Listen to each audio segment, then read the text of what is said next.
अस्सलाम वालेकुम student. Business mathematics Icom part 1 chapter 2 है परसेंटेज। यहाँ पे स्टूडेंट कुछ बेसिक फार्मूले भी हैं और कुछ बेसिक टर्मिनोलॉजी भी हैं जिनको हम यहाँ पर देखेंगे। कुछ टर्म्स हैं जिनको एक्सप्लेन करते हैं। सबसे पहले आ जाता है स्टूडेंट डिस्काउंट।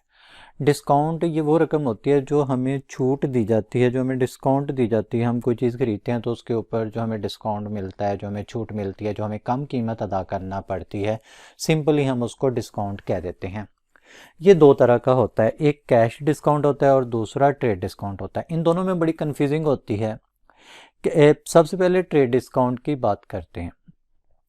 ट्रेड डिस्काउंट ये होता है कि कंपनी जो है वो अपना जो प्रॉफिट मार्जिन होती है वो उसको कम कर देती है और उसको कम करके जो है वो हमें कोई चीज़ जो है वो सेल कर देती है, वो हमें उसकी प्राइस बता देती है, तो इसको ट्रेड डिस्काउंट कहते हैं। और जो कैश डिस्काउंट है कि जब हमने किसी शख्स को कोई चीज़ जो है वो उधार फरोख्त की है या कंपनी चाहती है कि उसकी सेल जो है वो बढ़ जाए और उसके अगेंस्ट जो कस्टमर है उसको मोटिवेट करने के लिए, उसको टच कंपनी के साथ रखने के लिए जो है कंपनी क्या करती है कि उसको कैश पे मज़ीद कुछ डिस्काउंट दे देती है। जब वो कैश में अदायगी करता है तो उसको कैश डिस्काउंट कहते हैं। फिर आ जाता है इनवॉइस प्राइस क्या होती है। जब हम ग्रॉस प्राइस में से ट्रेड डिस्काउंट को माइनस करते हैं तो हमारे पास इनवॉइस प्राइस आ जाती है। फिर नेट प्राइस क्या होती है, जब हम इनवॉइस प्राइस में से कैश डिस्काउंट जो है वो लेस कर दें तो हमारे पास वो क्या आ जाता है, नेट प्राइस आ जाती है। अगर हम सिंपल डिस्काउंट की बात करें कि डिस्काउंट क्या होता है, इसको कैसे कैलकुलेट करते हैं, तो हमें जो अमाउंट दी गई होती है, जो प्राइस दी गई होती है और उसको मल्टीप्लाई कर देते हैं रेट के साथ जितना भी। लेट्स सपोज कि हमें जो है वो प्राइस दी हुई है 100 और जो है रेट दिया हुआ है 5% के ट्रेड डिस्काउंट होगा। अब ये कितनी अमाउंट बनती है, तो हम ये क्या करते हैं 100 मल्टीप्लाई बाय 5 ओवर 100। 100 और 100 कैंसिल हो जाएंगे तो यहाँ पे हमें जो डिस्काउंट है वो 5 रुपीज़ आ जाता है। तो ये डिस्काउंट को कैलकुलेट करते हैं। अब टोटल प्राइस को हम कैसे कैलकुलेट करते हैं कि टोटल प्राइस जो है ये बराबर होती है discount divided by rate of a discount और मल्टीप्लाई बाय 100। अब यहाँ पे हम देखें, अगर ऊपर वाले क्वेश्चन को देखें तो यहाँ पे हमें डिस्काउंट मिला हुआ है जो हमने कैलकुलेट किया था और रेट किया था। अब इन दोनों की मदद से हम इसकी प्राइस कैलकुलेट करते हैं कि क्या इसकी प्राइस 100 आ रही है। तो यहाँ पे डिस्काउंट कितना है 5, रेट ऑफ ए डिस्काउंट कितना था 5 और मल्टीप्लाई बाय 100। तो ये क्या हुआ 5 कैंसिल हो गए और ये हमारे पास 100 जो कि हमारी क्या है टोटल प्राइस है वो आ जाती है।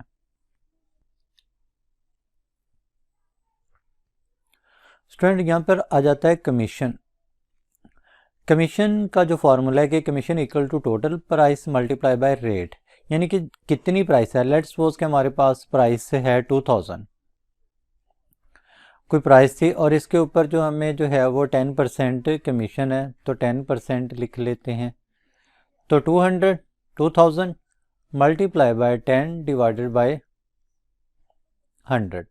तो अब इसको कैंसिल कर देते हैं, 20 ये 20 से कैंसिल हो जाएंगे, 20 टेंस आर जो आ जाएगा 200। तो अगर किसी चीज़ की टोटल प्राइस जो है वो 2000 हो और उसके ऊपर जो हमें रेट ऑफ कमीशन जो है वो 10% हो तो जो कमीशन की अमाउंट बनती है वो कितनी बन जाती है 200 बन जाती है। इसी तरीके से स्टूडेंट अगर हमारे पास जो है ये रेट दिया गया हो, कमीशन की अमाउंट दी गई हो, तो हम टोटल प्राइस कैसे कैलकुलेट करते हैं देखते हैं। अब हम इस फार्मूले को चेंज करते हैं कि ये फार्मूला क्या आ जाएगा कि जो कमीशन है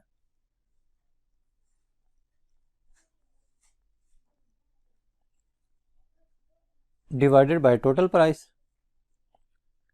डिवाइडेड बाय रेट कर लेते हैं, रेट। तो ये हमारे पास क्या आ जाएगा, रेट यहाँ पे परसेंटेज में है तो ये क्या आ जाएगी टोटल प्राइस आ जाएगी। अब जो इस क्वेश्चन में था हमने कमीशन कितना कैलकुलेट किया 200 और जो हमें रेट परसेंटेज में दिया हुआ था वो कितना था, 10%।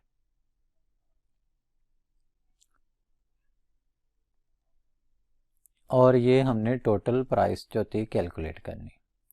अब स्टूडेंट हम जानते हैं कि इसको क्या करते हैं कि 200 डिवाइडेड बाय 10 डिवाइडेड बाय 100। अब ये 100 ऊपर जो है ये मल्टीप्लाई हो जाएगा, तो ये क्या बन जाएगा 20,000, और डिवाइडेड बाय 10 तो 0 0 से कैंसिल हो जाएगा, तो टोटल प्राइस जो है वो स्टूडेंट आ जाएगी 2000, जो कि हमारे पास क्वेश्चन में दी हुई थी। ये देखें, ये हमने एक खुद से कुछ वैल्यू लेकर इनको सॉल्व किया है। तो बताने का मकसद ये है कि हम इस तरीके से फार्मूले को आपस में इंटरचेंज कर लेते हैं। फिर तीसरा है कि मार्कअप प्राइस या जिसको हम प्रॉफिट भी कहते हैं वो किसके बराबर होता है, वो sale price minus cost price होता है। अब स्टूडेंट यहाँ पर क्वेश्चन आता है कि मार्कअप या जिसको हम प्रॉफिट कहते हैं ये क्या होता है। बेसिक अगर हम देखें तो ये यहाँ पर बताया हुआ है कि ये डिफरेंस होता है बिटवीन अ सेलिंग प्राइस और कॉस्ट प्राइस, यानी कि हम सेलिंग प्राइस में से कॉस्ट प्राइस माइनस कर दें तो हमें प्रॉफिट मिल जाता है। और ये इसकी डेफिनेशन है कि difference in cost of goods and a selling price is the called markup और अ प्रॉफिट, यानी कि सेलिंग प्राइस और कॉस्ट प्राइस में जो डिफरेंस होता है हम उसको प्रॉफिट या मार्कअप कहते हैं। प्रॉफिट या मार्कअप को जो है इस यहाँ पर रिप्रेजेंट किया गया है P इंटू एस, और सेलिंग प्राइस को S से और कॉस्ट प्राइस को C से जो है ये रिप्रेजेंट किया गया है। अब अगर हमें ये तीन चीज़ें हैं इस फार्मूले में, नंबर एक प्रॉफिट है, नंबर वन यहाँ पर प्रॉफिट है, नंबर टू यहाँ पर सेलिंग प्राइस है, और नंबर थ्री यहाँ पर जो है ये कॉस्ट प्राइस है। अब अगर इन तीनों प्राइस में से दो चीज़ें हमें दी गई हों और तीसरी ना दी गई हो तो हम मालूम कर सकते हैं। लेट्स सपोज कि हम यहाँ पर कॉस्ट मालूम करते हैं, तो PS जो कि प्रॉफिट ऑन सेल है बराबर सेल माइनस C। अब क्या करते हैं स्टूडेंट, ये जो कॉस्ट है इसको इस तरफ ले आए तो प्लस का C हो जाएगा, इसी तरीके से ये S। अब ये जो प्लस का PS है ये दूसरी तरफ जाकर क्या हो जाएगा, माइनस का PS हो जाएगा।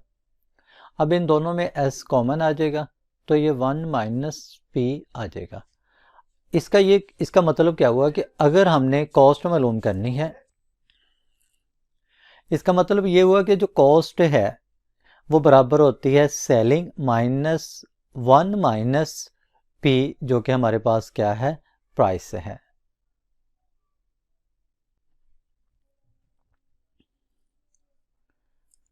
यहाँ पे स्टूडेंट हमारे पास एक क्वेश्चन है,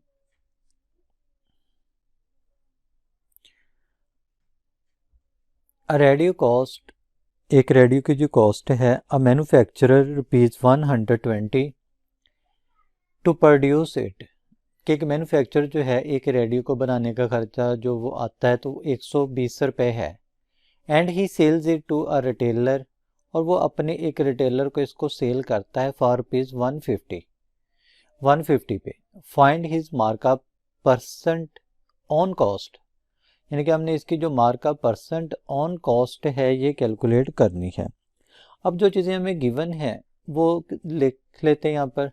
पहले कॉस्ट जिसको हम C से रिप्रेजेंट करते हैं ये बताया हुआ है ये 120 रुपये है। फिर उसके बाद सेलिंग प्राइस जिसको सेल प्राइस, और जो है सेल प्राइस जिसको जो है वो P से रिप्रेजेंट करते हैं, S से रिप्रेजेंट करते हैं, ये है 150। अब जो सेल प्राइस और कॉस्ट प्राइस के दरमियान रिलेशन है वो है कि S जो सेल प्राइस है ये बराबर होती है C into 1 plus rate. Rate ही उसने यहाँ पर कहा हुआ था कि मार्कअप परसेंट जो है, मार्कअप परसेंट जो कि रेट था ये हमने कैलकुलेट करना था। अब ये वैल्यू पुट कर लेते हैं, S की जगह पे 150, C की जगह पे 120 और 1 प्लस R मालूम। अब 150 अब स्टूडेंट क्या हुआ कि ये जो 120 था ये 1 से और r दोनों से मल्टीप्लाई होगा। 120 को जब 1 से मल्टीप्लाई किया तो 120, और जब 120 को r से मल्टीप्लाई किया तो 120 r आ गया। अब क्या करना है कि अब हमने जो है इसको 20 को दूसरी तरफ ले जाते हैं,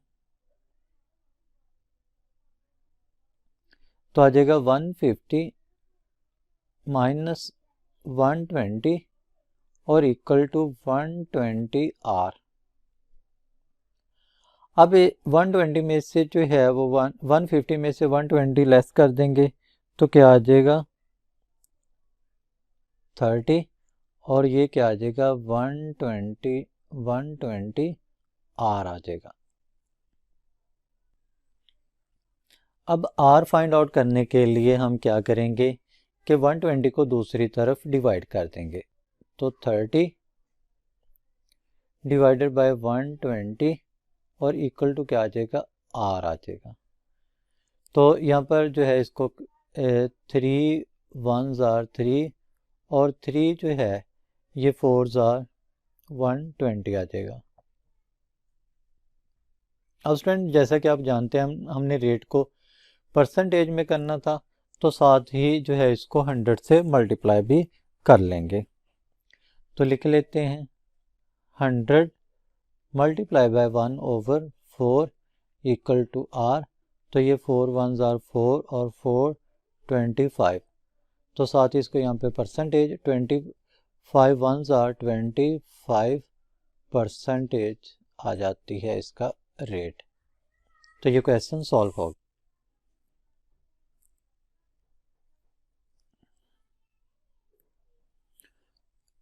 स्टूडेंट यहाँ पर एक और क्वेश्चन है, एन आर्टिकल विच कॉस्ट ₹100, कि कोई एक चीज़ है, कोई एक आर्टिकल है जिसकी जो कॉस्ट प्राइस है वो 100 रुपया है, has a 20% markup on cost, और जो कॉस्ट के ऊपर जो मार्कअप है, जो प्रॉफिट है वो कितना है 20% है। The operating expense of the store are 10% based on a selling price. जो स्टोर है उसका जो ऑपरेटिंग एक्सपेंस है वो सेलिंग प्राइस का कितना है 10% है। If the mark down of the article is 8%, अब किसी वजह से जो प्राइस थी उसको कम करना पड़ा, उसका जो प्रॉफिट था वो 8% कम करना पड़ा, does this store enjoy a profit और सस्टेन अ लॉस, क्या जो स्टोर है वो प्रॉफिट में होगा या वो जो है वो लॉस में होगा, ये क्वेश्चन है। हमने स्टूडेंट यहाँ पर जो गिवन डाटा है पहले वो लिख लेते हैं। सी जो कि हमारे पास कॉस्ट है वो कितनी है 100 रुपीज़ है, और जो रेट था, जो मार्कअप रेट था जिसको आर से रिप्रेजेंट करते हैं वो कितना था, वो 20% था। अब हमने सेलिंग प्राइस जो थी वो कैलकुलेट करनी है, एस जिसको कहते हैं। तो सेलिंग प्राइस का जो फार्मूला था कि जो सेलिंग प्राइस है ये बराबर होती है कॉस्ट इनटू 1 प्लस रेट, जो हमने यहाँ पर लिखा हुआ है। अब जो है कॉस्ट कितनी है वो 100 इंटू 1 प्लस जो रेट है वो कितना था, वो 20% था। अब इसको हल कर लेते हैं, 100 इंटू 1 प्लस 20 ओवर 100, तो जब इसको हल किया तो ये 100 और ये जो है 1 प्लस 20 को जब जो है 100 पे डिवाइड किया तो आंसर आ जाएगा 0.020। अब क्या किया कि इसको ऐड कर लिया, ये 1.20 आ गया, और इसको जब इससे मल्टीप्लाई किया तो इसका जवाब आ गया 120। 1.20 को जब 100 से मल्टीप्लाई किया तो 120 आ गया। तो यहाँ पर हमारे पास जो सेलिंग प्राइस थी वो कितनी आ गई, 120 आ गई।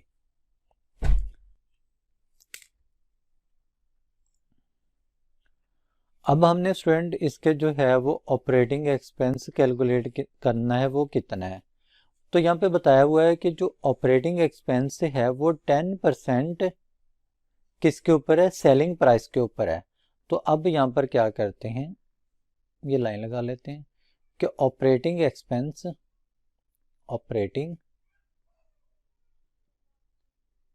एक्सपेंस जो थे वो कितने थे, 10% जो था, 10% of selling price. Selling price जो थी वो हमारे पास कितनी आ गई, 120। तो इसको कैलकुलेट कर लेते हैं, 10 डिवाइडेड बाय 100 और मल्टीप्लाई बाय 120।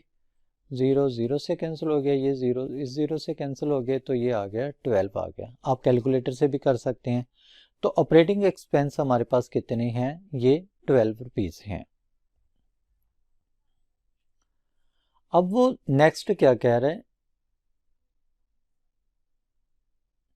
कि if the mark down of the article is 8%, यानी कि अब हम उसकी जो मार्कअप था उसको अगर हम डाउन कर दें, यानी कि मार्क डाउन कर दें 8%, तो वो कितनी जो है वो कितनी अमाउंट बनती है।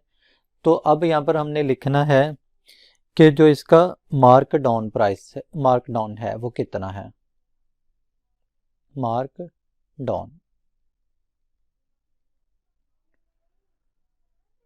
वो है 8%, और ये स्टूडेंट किसका है, ये इसका सेलिंग प्राइस का है जो कि कितनी है, 120। तो 8/100 मल्टीप्लाई बाय 120, तो ये स्टूडेंट आ जाएगा 9.60। ये हमारे पास मार्क डाउन प्राइस आ जाती है। अब नेक्स्ट क्या करना है, अब हम देखते हैं कि हमारे पास टोटल कितना खर्चा हुआ है, टोटल कॉस्ट कितनी आ रही है।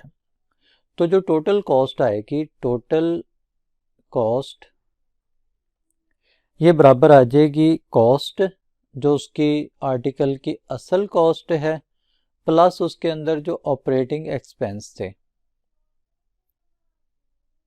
Operating expense. तो असल कॉस्ट जो थी आर्टिकल की वो 100 थी, और जो हमारे पास ऑपरेटिंग एक्सपेंस जो हमने यहाँ पर कैलकुलेट किए थे 12 रुपीज़ थे। तो हमारे पास टोटल कॉस्ट आती है 112 रुपये की। यानी कि अगर एक आर्टिकल है तो उसके ऊपर जो अगर हम ऑपरेटिंग एक्सपेंस के साथ देखते हैं तो हमारे पास जो है उसकी कॉस्ट आती है 112 रुपये। जबकि हम उसको सेल कितने का कर रहे हैं, पहले हम उसकी फाइनल सेलिंग प्राइस कैलकुलेट कर लेते हैं कि जो सेलिंग प्राइस है, फाइनल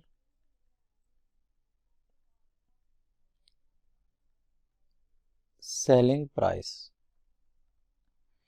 ये बराबर होगी सेलिंग प्राइस जितने में हम चीज़ को सेल कर रहे हैं और माइनस जो मार्क डाउन हमने किया था।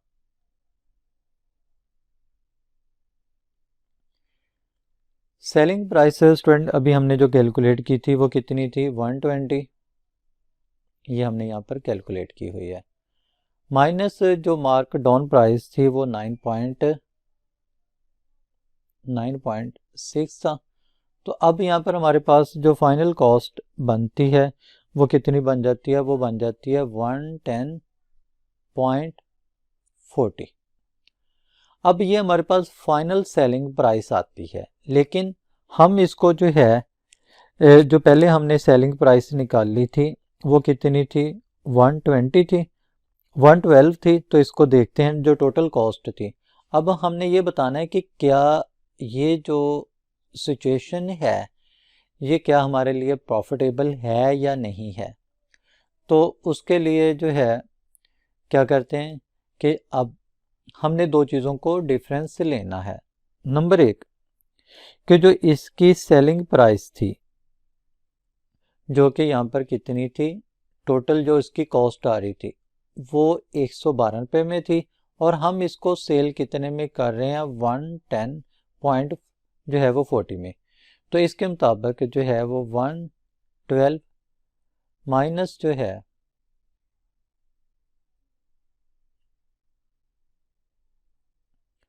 110 1.40। तो स्टूडेंट इसके नतीजे में जो डिफरेंस आता है ये 1.60 का आ रहा है, जो कि हमारे पास जो है ये लॉस को रिप्रेजेंट कर रहा है। ये किसको? लॉस को रिप्रेजेंट कर रहा है, क्योंकि जो हमारी फाइनल जो कॉस्ट प्राइस है वो ज़्यादा है और जो सेलिंग प्राइस है वो कम है, तो लिहाजा जो है ये लॉस में जो है ये जा रहा है।